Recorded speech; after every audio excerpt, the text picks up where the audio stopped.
Maintenant, on va aller dans l'affichage météo. Jean-Yves Bernot ne fait pas la pluie et le beau temps, mais dans le milieu de la course au large, on l'appelle le sorcier.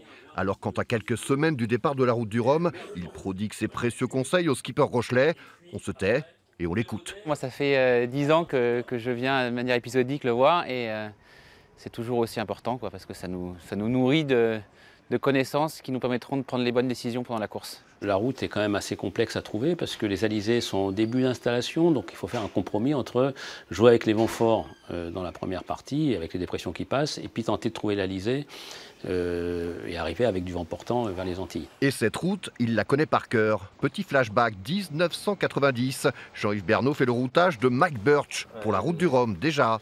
Un routage old school avec une règle craille et un telex d'un autre siècle, mais le principe reste le même. Les propositions du routeur sont acheminées vers le skipper au moyen d'un telex qui garantit autant la qualité de la transmission que sa confidentialité, stratégie oblige.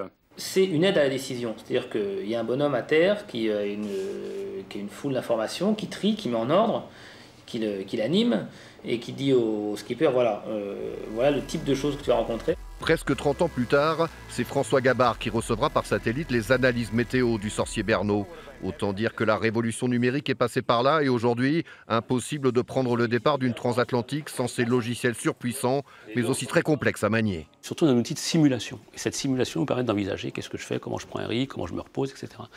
Et donc c'est ça qu'on va leur apprendre. Parce qu'en fait, ils se focalisent beaucoup, les utilisateurs, sur la partie route optimale, en gros l'horaire de chemin de fer. Et en fait, c'est surtout un outil de simulation qui permet de quelque part régater en avant. Un outil de simulation, mais qui heureusement jamais ne doit prendre le pas sur le bon sens marin.